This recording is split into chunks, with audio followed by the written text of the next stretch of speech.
how many head coaches are better than Kyle Shanahan? I want to rank them. And I put out I have a list down right here of all the coaches I would put ahead of him. Preamble first. Ranking Kyle Shanahan is very hard because he wears a lot of hats for the 49ers. He does everything.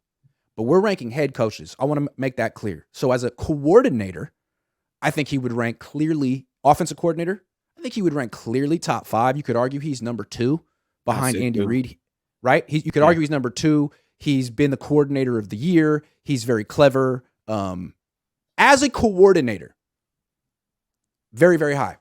Yeah. He also gets credit for putting his team together because he's basically the general manager of this team. So in certain ways, he gets a lot of credit for that too. I'm not talking about that today. I'm talking just head coach, which is funny because there's a lot of responsibilities for head coaches. I mean, it's the big picture here. But that's what I'm looking at. And maybe different people look at different grade head coaches differently, but that's how I'm looking at it. Well, I thought I kind of looked at this differently than ranking them. I looked at who I would replace him with if I could, but if we're ranking him, same thing. I would replace him with someone better, and I think I have a bunch of guys that I would. Okay, how do you want to do this? You could say your list, and then I'll just keep going. Okay. Yeah. So if I'm replacing him right now with any head coach that I could, I only got 5. But I actually have more than that ranked higher than him, if that makes sense. Like, I don't want Bill Belichick to come into the 49ers right now. I just don't want that. But I do think Bill Belichick is or should be ranked way higher than Kyle Shanahan, if that makes sense. Like, I look at Kyle Shanahan not anywhere close to Bill Belichick's level, but I also don't want Bill Belichick on the 49ers right now. Why? I don't know. I think a lot of this is Tom Brady. Okay. I do. But here's the coaches. Okay. That I don't quite understand the distinction, but I'm not going to fight you on it. And you get the floor. Go ahead. I'll explain it better afterwards. Okay. But if I could replace him with any coaches right now, I would go with Mike Tomlin. He's one of my favorite head coaches. Andy Reid, Pete Carroll, and either of the Harbaughs. Those are the guys I would replace him with right now, no question. Okay. Now, the reason why I wouldn't even though I think Bill Belichick is better, he has to be looked at better than Kyle Shanahan just because of what he's been able to accomplish throughout his career with Tom Brady. I'm not a big fan of Bill Belichick as a coach, as a leader. I don't like I don't like his persona. I don't enjoy it. It's like Kyle Shanahan on steroids. And so I would just assume just go with Kyle right now. And I want to see what Bill Belichick can do without Tom Brady. That's the thing I'm holding off. Fair enough. Yeah. All right, let me do it the way I'm looking at it. So to me, again, Kyle's complicated. He put this roster together, so he gets credit for that.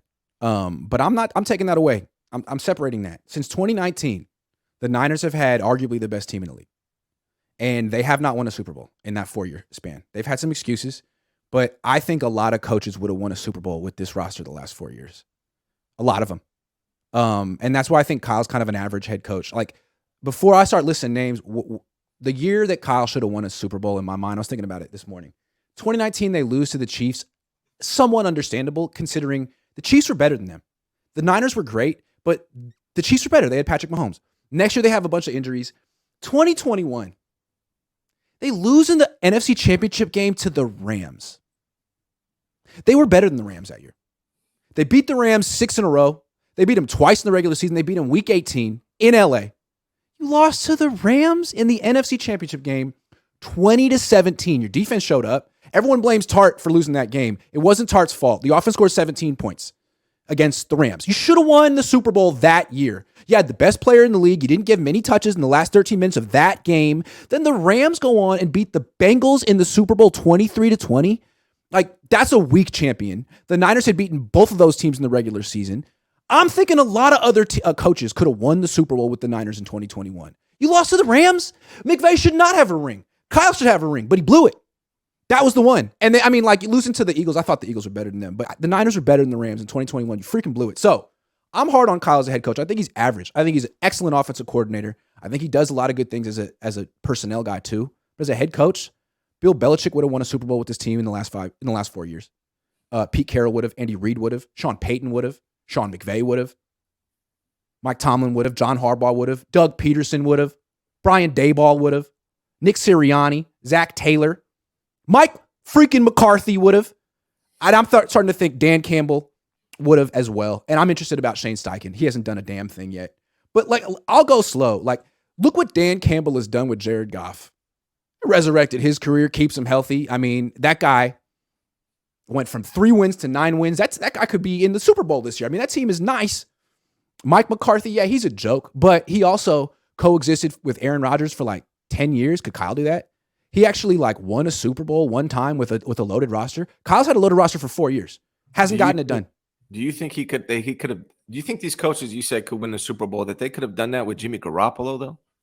But I don't know. I mean, maybe, because Jimmy Garoppolo came really close. As weak as he is on this team, I think it comes down a lot to just pass protection. Kyle doesn't value pass protection. When his quarterbacks have a clean pocket, whoever they are, Nick Mullins, Jimmy Garoppolo, Brock Purdy, whoever the hell it is, they tear it up. But they don't have clean pockets enough, especially down the stretch, because the right side of the offensive line is a freaking sieve. It's only a run blocking unit. And when they went into the fourth quarter against the Chiefs, their offensive line crumbled against Chris Jones. When they got in the fourth quarter against the Rams, their offensive line crumbled against Aaron Donald. When they got in the first quarter against the Eagles, their offensive line crumbled. So I feel like Kyle Shanahan, if he's a coordinator and there's a head coach who says, no, you know what? I value pass protection, he can work. But if he's the head coach, he's made it abundantly clear he's going to work around that. And his quarterbacks are going to get hurt all the time, and he's going to make snarky comments like, well, I'm really sorry his head bounced off the turf. Well, yeah, I'm sorry that you don't value pass protection. He doesn't. From a schematic standpoint, putting Tyler Kroft on Hassan Reddick, to a personnel standpoint, saving money at the offensive line position. That's a big problem for a head coach. And that's why I feel like his formula is flawed. Yeah, and I mean, to your point, those coaches probably would never have had that offensive line or Jimmy Garoppolo. That's probably what would have been the difference. No. Yeah, I think it Kyle's messing around. It's like Moneyball stuff. It's like, I can do it with Jimmy. I can do it with Mike McGlinchey. No. Yeah, I don't think I think it's going to be hard to win a Super Bowl with Jimmy Garoppolo, no matter who the head coach is, to be honest. But to your point, I think a lot of these head coaches that you're talking about would have not been in that situation in the first place. Like, it's going to be hard to beat the Chiefs in the Super Bowl with Jimmy Garoppolo. That's why I almost give Kyle a pass for blowing it against the Chiefs. Like, you know, your offense blew it, your defense blew it. The Chiefs are better than you. Patrick Mahomes, like, you weren't going to get in the way of that train. But like, why is he there? The Rams, but also, why is he there? But like, again, let's take the personnel stuff out of it. You lost to the Rams? You beaten them 6 in a row. They weren't that freaking good. They had no run game. Matthew Stafford isn't Patrick Mahomes. Cooper Kupp isn't Deebo Samuel. You had the best player in that game. You didn't give him the ball in the last 13 minutes. Like, that's tough. And I don't think people really give Kyle a hard time for that particular loss, but that's the clear one they should have won. 2021, they should have won the Super Bowl. It seems like this all comes back to the same thing. Matt Stafford is better than Jimmy Garoppolo, man. And he just is. Patrick Mahomes. Oh, but there's one more thing, though. McVay's better than Kyle. You know why? Because McVay went and got Stafford, and Kyle was like, oh, man, I got to look at his tape a little bit more. Yeah. And McVay's better than him. Passed on Brady for Jimmy. Yeah. Now. Kyle's a better coordinator than McVay, for sure. Yes. Yeah. But head coach? McVay. Because McVay is a head coach. Kyle isn't. Kyle's not a head coach. Now, there's a lot of bad head coaches in the NFL, too. That's what I want to say. So if I would rank him essentially 14th or 15th in the league, which might sound harsh, I'm taking every single head coach who's ever won a Super Bowl over him that's still working, and guys such as Daboll, Sirianni, Zach Taylor, Dan Campbell, guys who are having success with quarterbacks right now, resurrecting their careers, keeping them healthy. I'm taking those guys all day. Brian Daboll, what he did with Daniel Jones in 1 year, Kyle could never. I have Kyle because of his offensive coordinating abilities. I have him between like 6th and 8th. Fair. Because one of the things that when you have Kyle Shanahan as a head coach, you get Kyle Shanahan as a coordinator coming with him. Good point. Yeah. It's true. My ideal coaching situation is Mike Tomlin, head coach, Andy Reid, offensive coordinator. Second one would be Mike Tomlin, head coach, and Kyle Shanahan, offensive coordinator. But as far as like overall head coach, I have him like between like 6th and 8th. What I think is funny is that people say, like, if only Kyle would have some oversight. If only someone could tell Kyle, hey, I disagree with you. Man, he's the head coach and general manager, and like, no. The only way that happens is if he's the offensive coordinator. And I think it's no secret that his best year was in 2016 as an offensive coordinator with Dan Quinn. I think what's interesting about that particular loss, because that's the biggest collapse ever, essentially, ever. Why did they lose? Well, a lot of people say, well, Kyle wasn't the head coach of that team. True. Dan Quinn was. He's not a head coach either. The Falcons essentially had a failure of leadership in the second half of that game. 2 non-head coaches on the field being like, man, it's not my fault. It's not my fault. What do we do? It's not my fault. Oh, Bill Belichick's a leader, though. Yeah. He worked it out. So that's why I feel like getting that one ring, the hard way to prove that that you won't get in the way, that you won't blow it at the last minute. Kyle hasn't proven that he won't blow it at the last minute. He's had some great teams. So I think until he gets that hardware, I can't put him in the top 9. If we're being fair, he's proven that he will blow it in the last minute. Unfortunately, what are his excuses the last 4 years? Jimmy, you wanted Jimmy. Yeah. The offensive line, that's your offensive line. Like, you lost to the Rams, man. The Rams. You own them, right? Yeah. McVay's your son, right? But you lost to him. How did that happen, man? How did you not get the ball to Debo in the last 13 minutes of that game? How did that happen? He loses his mind at the end of these games. He panics. He doesn't just play to his strengths. He doesn't have that, like, killer instinct at the end of these games. And the lights are too bright for him. The stage is too big. And he just can't figure out the quarterback position. It's that simple, man. Really. Those are the 2 things that hurt him. I think it's more he can't figure out the quarterback position. Yeah, in the sense that in a lot of ways, but also even if he could figure it out, he couldn't protect it. And that's the wild thing about him. Like, even if you gave him Aaron Rodgers, he'd be hurt. We keep seeing this, man. As long as he's the head coach, his quarterback's going to be hurt pretty damn quick. And he's going to have a bunch of his followers and fans being like, it's not Kyle's fault. It's not, is it Kyle's fault that he called a pass? How many times do we hear that? Oh, is he just supposed to call a run every play? You hear that every time. Yeah. No, I mean, I understand why people say, oh, it's football. People get hurt. And yes, that's true. But when you look at, the history of Kyle Shanahan, I mean, there's a pattern. It's obvious. You can't really deny it. There's something going on there. I think it's a matter of prioritizing protection. Yes. It's just not prioritizing protection in any way. You're not. You're right. It's not. Not with your offensive line, not with your scheme. You're not prioritizing it. I mean, why would you think that Tyler Kroft was going to be able to stop on the Eagle? Why would you think that? Why would you think that? Right. That's not logical. Risk reward. And what's crazy, like, look at Seattle. They never have quarterback injury issues, like in Pete Carroll's entire tenure. Yeah. Is it because their offensive line is great? No. Their offensive line is trash most of the time. Now it's young and improving, but a lot of the times it's freaking trash. No, it's a lot how you call your plays, what you emphasize, when you're passing, all that kind of stuff. Like Kyle always has 5 guys out in the pattern. He doesn't do max protect very much, although he did on that one with Tyler Kroft. Anyway, there's a lot of things you can do as a coach to prioritize pass protection. Yeah. And Kyle thinks it's the player's fault. It's the quarterback's job. So yeah, it has to be up there. It can't just be like, okay, how can I get a guy wide open, or how can I get a first down? It has to also be like, how can I protect my quarterback while doing these things? Yeah. So that's where I rank Kyle as a head coach. I mean, if you want to talk about him as a head coach, you really need to look at the quarterback position, because that's his responsibility. Getting it right, keeping it upright. Getting it right, keeping it upright. Like, that's a huge thing. You like John Harbaugh. I mean, he's had Lamar. He didn't mess around. These guys, good coaches have good quarterbacks. And we were talking about, like, what quarterbacks has he discovered and developed. Mm-hmm. He really, I don't know if you can say he discovered Brock Purdy, but he did discover Trey Lance. So if he develops Trey Lance, he can take credit for that one. If he develops Brock Purdy, he can say he developed him, but he's not really the guy responsible for discovering Brock Purdy. But also, like, his ability to get big numbers out of Brock Purdy or Jimmy Garoppolo or whichever, borderline talent does speak well of him as a coordinator to me. Yeah. But then the inability to keep that guy on the field does not speak well of him as a head coach. Yeah. Because the coordinator should be able to say, like, here's my great idea. Let's go score points.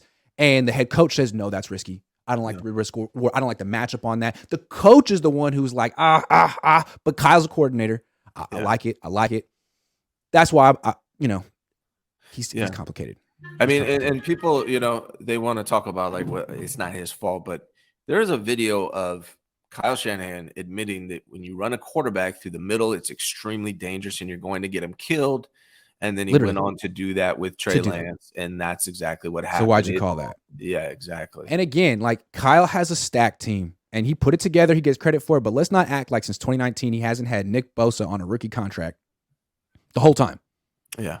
He also had Fred Warner, Eric Armstead, Dre Greenlaw, George Kittle, Debo Samuel, and Kyle Juszczyk. That's quite a 7-man unit. Right. And, great that you went to 3 NFC championship games, but I feel like other head coaches could have sealed the deal. A lot of head coaches could have beat that Rams team in the NFC championship game 2 years ago with Debo on the field. It doesn't take a genius to say, let me get out of the way and give Debo the ball and let him be the reason we win this game. Yeah. Let's let Debo be the reason we win this game. No, it had to be Kyle. And so you didn't win, and then it was Jimmy's fault that you lost. I mean, look at the Falcons Super Bowl collapse. I mean, that was the epitome of like you're trying to do too much, man. You're trying to like just run the ball out. You're up 21 points. Yeah. It was a mistake. So a lot of bad head coaches in the NFL. Kyle's not one of them. I think he's average. I think he's a hell of a coordinator. If you separate him, I don't like the way he handles the quarterback position at all. Pass protection is such an oversight with him. And for that to be your oversight as an offensive coach, pass protection. Yeah. Yikes. Well, I mean, I'll put it this way. Like, this is a good way to put it. Like, if he's not the offensive coordinator, he drops way down to me as a correct. Head coach. Thank you. Yes. Thank you. Yeah. But if if he's like, look, I'm just going to focus on my leadership this year. Yeah, and I'm going to delegate all game planning and play calling and like, the best version of Kyle's gone. Now we just got this average coach with average leadership ability, average game management, average decision making. Yeah. Yeah. That's what I've really never looked at it in that regard. I always look at the other way. That's what I'm trying to look at it. I'm trying to isolate. Yeah. If you take that's why I think he drops down. Yeah. He drops down. But again, if you get him, you get the offensive coordinator with him, and having an elite offensive coordinator come with your head coach is a bonus. So maybe I should factor that in. I'm just saying, like, Zach Taylor, people scoff at him like, okay, but he was a quarterback. He keeps his quarterback healthy except for that one hit that Joe Burrow took. I don't know. I think he's doing a pretty good job. Shane Steichen. Look what Nick Sirianni's done with Jalen Hurts. Like, I don't know, man. Doug Peterson, he won a Super Bowl, got fired. I mean, I think Doug Peterson's going to win a Super Bowl again before Kyle does. Maybe I'm wrong. I like what he's in a good spot right now in Jacksonville. I like what they're doing in Jacksonville, and I really like Trevor Lawrence. I mean, that was a no-brainer. That was a no-brainer quarterback pick for me. I think he's going to be really good, man. So he's in a good spot. Last thing before we move on, I looked this up. Josh Dubow looked it up, but only 8 of the last 26 Super Bowl winning head coaches, I believe, were on their first stint as a head coach. It's becoming more and more common that the guy who wins the Super Bowl is on his second or third team. Belichick second team, Carroll like third team. Like, you have to fail and actually learn and change. Mm-hmm. And I don't know that Kyle's gotten there yet. Andy Reid needed that. He was at Philly for 14 years and wasn't going to get over the hump. Had to go to Kansas City, had to try again with Alex Smith and realize, man, I just need something much more firepower at the quarterback position. Even McNabb. McNabb was like, he was good, but it was nothing like this. So Reid needed to go to a second spot. Kyle may ultimately need to go to a second spot, humble himself, change and learn. I don't know if he ever will.